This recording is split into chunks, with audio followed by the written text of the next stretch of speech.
Came empty-handed today. Sorry, buddy. 97-1. Day after the Super Bowl. Okay, let's lay some groundwork here.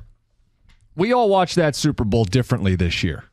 The Lions were as close as they've ever been. They're on the cusp. The question is, how close are they? When you looked at how those two teams played in the Super Bowl, a sloppy, fumble-ridden, low-scoring game, you probably thought, hey, the Lions showed up, they played clean, they had a shot.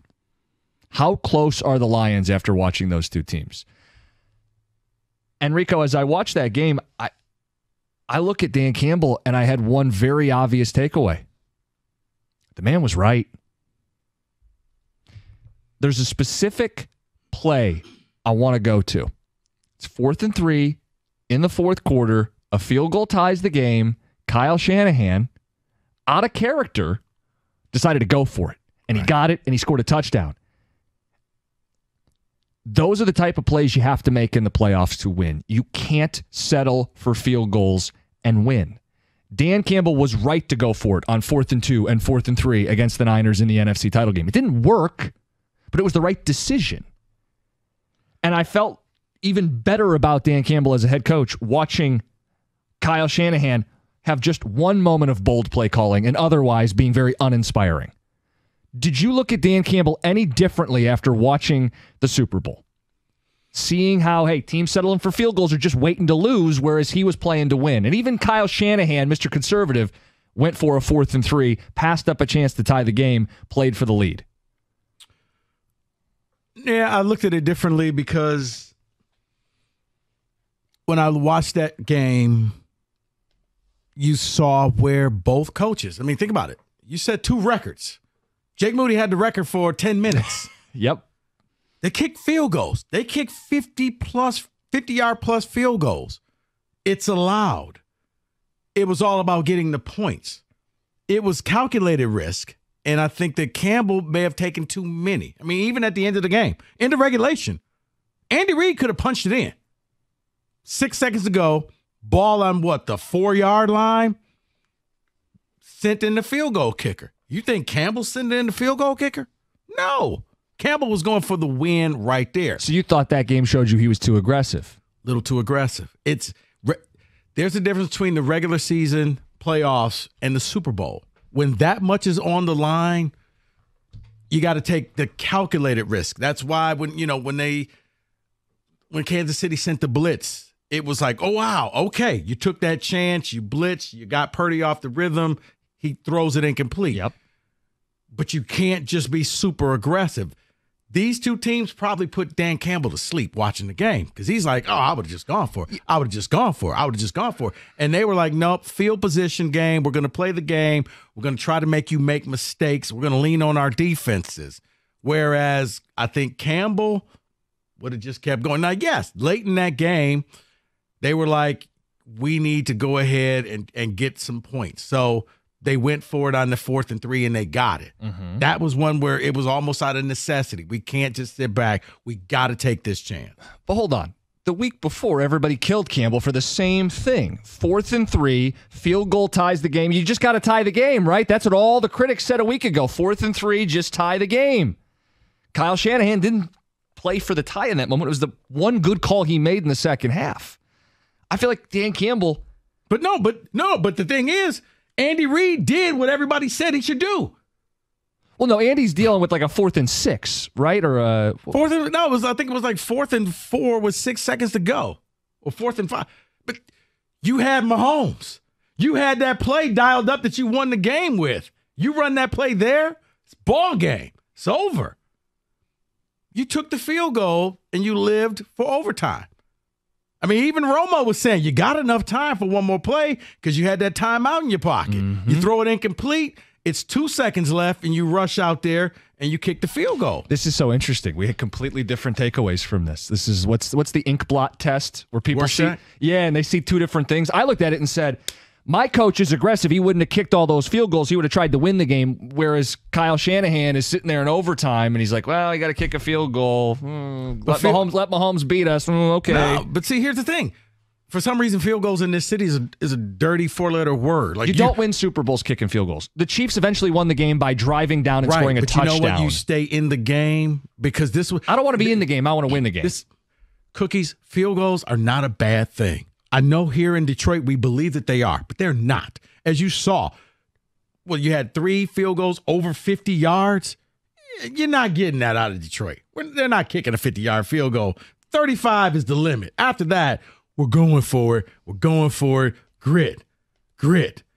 No, you get the points, and you pick the spots, but you can't be super aggressive because you saw what super aggressive got you 2 weeks ago. It got you a plane trip back home. 248-539-9797. As you watch the Super Bowl as a Lions fan, how close are you? And did you reevaluate the Dan Campbell stuff from the NFC title game watching that? More or less confident in the way he handled it? 248-539-9797. David, ticket text, what are people saying? Shanahan got exposed as being too aggressive, so I feel good about Campbell. Campbell would have went for it instead of going into overtime and probably lost it in regulation. That is who Campbell is. Saying Campbell did the right thing is ridiculous. Okay. You're wrong, Cookies, because it was actually a totally different situation. You're not comparing apples to apples. The Lions were not nearly as close to the goal line as the other team. It's a totally different spot. Plus, the Lions were going to have a chance to go up 3 scores. No, I'm talking about the second one. 4th and 3, fourth quarter, field goal ties it. The fact that it was closer to the end zone makes the kick more of a chip shot and makes it more, if you're take the points and tie the game, you should be egregious what Kyle Shanahan did. But I had no issue with Shanahan going for it on 4th and 3, just like I had no issue with Dan Campbell going for it on 4th and 3. See, to me, and I think this is what a lot of people do in sports, especially to me, a lot of people that aren't as knowledgeable in sports, is they're looking at the result of the play. And a lot of Lions fans are looking at the result of, he didn't catch the ball. That means they shouldn't have gone for it. No, they executed. They didn't execute it. They had the right play called. They just didn't execute it. Yeah, too many people are judging the result, not the decision. Yeah, so Shanahan probably should have kicked the ball. What do you mean? Oh, you're talking about he probably should have kicked it to tie it instead of going for it. No, he should have gone for it. He went for it. They got the first. They scored a touchdown. It was one of the few decisions they made late in that game. But here's the other thing. To try to win it. When you don't go for it all the time, now it's the element of surprise. Because here's what happened. The play that the Lions drew up, the one we're talking about late in the fourth quarter, the Niners knew that play. They knew exactly what you were going to do because they've seen it before. Well, that's a different discussion. That's execution. No, because you've done it you've gone for it so many times. You've shown the world, here's our 4th down plays. And they drew it up perfectly, and Goff had nowhere to go. He was dead in the water as soon as that ball was hiked because it was like, oh, shoot, they're in zone. They're not in man. This play will not work, and I am slow on my feet. I'm not that much of an athlete. And let me just throw it incomplete. Rico, let me phrase this differently. The Niners scored 1 touchdown from halftime on. Right. To win that football game, eventually you were going to have to score a touchdown. The only one they scored was when they went for it on a 4th and 3. You need to go for it on 4th and shorts to eventually score a touchdown. I'm not saying 4th and 10, YOLO, and go for it. But 4th and short, you got to go for it. You got to score touchdowns. Campbell would have handled it better than Kyle Shanahan did. Right, but Cookies, the coach that actually won, had that situation and chose the field goal and chose overtime. You know what, guys? We're not going to go for it because I thought they were. Seriously, I thought Andy Reid was going to line up 6 seconds, got a timeout. Let's just go ahead and knock this thing out. I don't want to go to overtime. I don't want to see what happens. I don't need a Pacheco fumble. I don't need anything to happen. He didn't. It was... You're talking at the end of regulation. I got it right in front of me. They converted a 3rd and 7 at the 33. It was that Kelsey play where he got all the way down. Then they had the ball at the 11. Pass incomplete, the one that he missed Rice over the middle, threw it to Kelsey. The very next play, it was 2nd and 10 from the 11, and they kicked the field goal. That's not 4th and 2 or 4th and 3. That's 10 yards. That's not the same thing. I got it right in front of me. I'm just saying. I know it's a blurb. I'm just saying it's 2nd and 10 from the 11. They kick a field goal. That's not being conservative. It's the only call in that spot. The whole time I'm thinking, the play that you won the game with would have won from that spot. Sure. It would have won. And they may have because I think time, that was their. I think that was their 2-point conversion. I think play. it was right on the line, right? Because it's 6 seconds, and their concern was time, not timeout, but time. If the play takes too long, if he pats the ball in the pocket, so basically, if a ball gets snap, tipped, hike, fade route. Right. You're only looking at one person. They could have tried one more play. They didn't. If you want to get on to that as aggressive or conservative, but it's not like a fourth down that they passed up or you can't go for it on every 4th and 3, especially when you're in a defensive struggle. You have to play smart. You have to live to the other next set of series. You have to be able to lean on your defense. Like I said, I was fine when he was super aggressive against the Chargers earlier in the year. It was a video game. It was. There was no defense being played. It was whoever's going to have the ball last was going to win. And both teams were going for it. But when you're in a game and you're in the teens, you got to be smart. Okay, Rico, I will concede. The way a game is being played matters. This was not a 45-42 game. However, Patrick Mahomes is on the other side.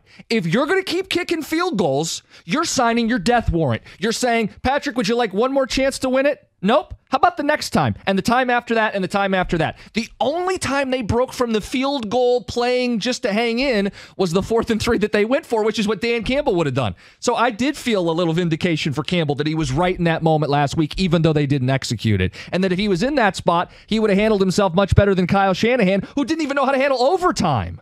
Right, but cookies. I'm okay with going for it. Please don't get me wrong. But it's the amount of times you keep going for it. That's where it's like, okay, eventually your 4th down plays get figured out. So that if you have 1 or 2 in your back pocket, just like, the fake punts early in the game, I love that. But you can't always do it every time. You have to be an adult about things. Do you feel better or worse about Dan Campbell after watching the Super Bowl? And obviously, any other things that you thought watching that game as a Lions fan? We'll hear from you guys. It's 97.1.